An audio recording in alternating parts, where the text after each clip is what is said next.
WAAY 31 News at 10 starts now. We begin tonight with results of the 2017 U.S. Senate primary race. You are looking live right now in Montgomery. This is Roy Moore's watch party. The former state Supreme Court head judge took home the majority of the votes tonight. 44% of the votes. In fact, he just stepped down from the stage a moment ago.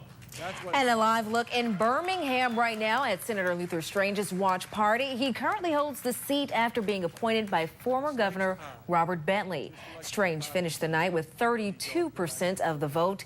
He and Moore will face off other Republicans in a runoff election. And on the Democratic side, former U.S. Attorney Doug Jones is declared the winner. He served as prosecuting attorney in the 16th Street church bombing in Birmingham, which killed 4 little girls. His race was called around 8:45 tonight. I'm Demetria McClinton. And I'm Bill Young, WAAY 31, bringing you coverage throughout the day of voters as they head to the polls, cast their votes. And tonight, we want to show you the other candidates and results from the race. Keep in mind, these are not the final results because not all precincts are accounted for at this time. And from the beginning, WAAY 31 had its eye on 3 Republican candidates. Former Alabama Chief Justice Roy Moore has 44% of the votes right now, while Senator Luther Strange has 32% of the vote. Congressman Mo Brooks reported 16% of the vote altogether. There were 9 GOP candidates on the ballot. These 3, though, really broke away from the pack. Of course, tonight, Mo Brooks officially out of the race. And our live team coverage of the primary race continues tonight. We have WAAY 31 reporter Greg Privet at Republican Mo Brooks' rally in Huntsville, and WAAY 31's Brecken Terry. She's at Democrat Will Boyd's rally in Florence. So let's start tonight with Greg. So we understand Greg Mo just conceded the race. Has he made any comment about a possible endorsement? Mo Brooks supporters have been with him until the bitter end here tonight. They've been enthusiastic to put him into the Senate, but tonight that effort fell short. Congressman Brooks had an uphill battle against Luther Strange and Roy Moore. The Republican establishment, led by Senate Majority Leader Mitch McConnell, pumped millions into the race on behalf of Strange. Moore enjoyed solid name recognition and a faithful base. Despite defeat, Mo Brooks moved quickly to label Luther Strange part of the Washington, D.C. swamp and to congratulate Roy Moore. I'm here tonight to congratulate him on having made it to the runoff and having run the kind of above-board campaign that he ran in the face, like me, of a huge onslaught of money in opposition. So, Judge Roy Moore, congratulations. No endorsement of Roy Moore tonight. Brooks stopped just short of that, saying he'll leave that to voters, at least for now. Brooks did announce tonight, though, that he's definitely running for re-election to Congress in 2018.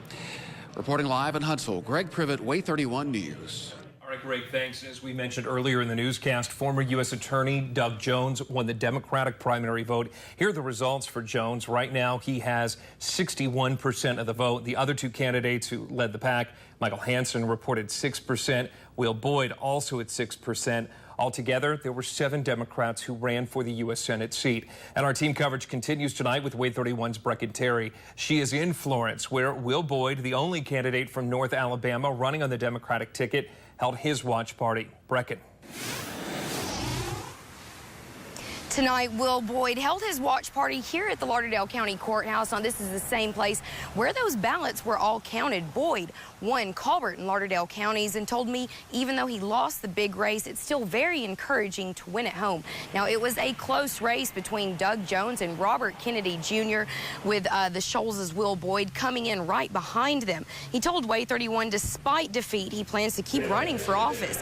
He said he one day hopes Alabama will be more of a blue state than a red one. So we need to figure out what we need to do to continue to get our message out in the South, where it's very conservative, very red, but we believe our message is right, so we just need to keep pushing forward. Now, Boyd did say he was looking at running for the 5th congressional seat, which is held by Mo Brooks. Boyd actually told WAAY 31 that he has ran against Mo Brooks before and plans to keep trying. Live in Florence, Brecken Terry, WAAY 31 News. All right, Brecken, thanks. And WAAY 31 went even further and looked at how voter turnout was in some of the biggest counties across the Tennessee Valley. In Madison County, 22% of people turned out to vote. In Limestone and Morgan counties, 21% of people voted. In Lauderdale County, 18%, and in Marshall County, 17%. A special primary runoff election now scheduled for September 26th. And from there, on December 12th, there will be a special general election. And it's important to remember how we got to this special election. In November 2016, then President-elect Donald Trump nominated then Senator Jeff Sessions as the U.S. Attorney General. It led to talk of a special election, but now former Governor Robert Bentley said there wasn't enough money and instead appointed Attorney General Luther Strange as senator and set the election for 2018. In April of 2017, Governor Bentley resigned from office after a sex scandal involving his former aide. He was replaced by Governor Kay Ivey, who on April 28th announced the special election would be moved from 2018 to August of 2017. And right now on our website, WAAYTV.com, we've had a team of people working all night to keep election results updated for you. You can find all of the results plus more details on the runoff in September. And a reminder, Governor Ivey will be in Huntsville tomorrow as part of her Listen, Learn, Help, and Lead tour. She'll be meeting with local business and community leaders to discuss current issues and to learn more about the needs of our community. There are new details tonight in a shooting at a Huntsville apartment complex. Right now, 2 teenagers are under arrest for that crime. 17-year-old Caleb Weitzel and 16-year-old Jason Cantrell are charged with first-degree robbery.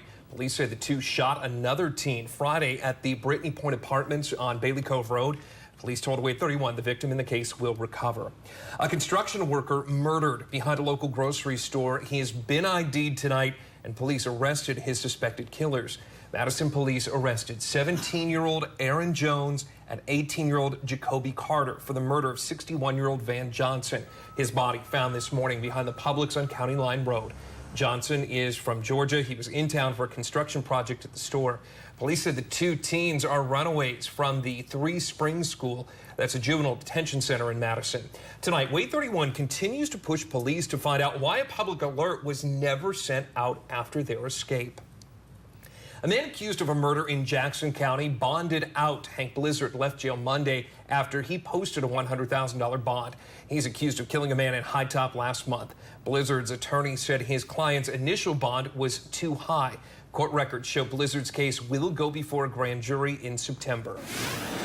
New tonight, the governor of North Carolina said tonight Confederate monuments in the state need to come down. This came just hours after Birmingham's mayor said he wants a cover placed over a Confederate monument there.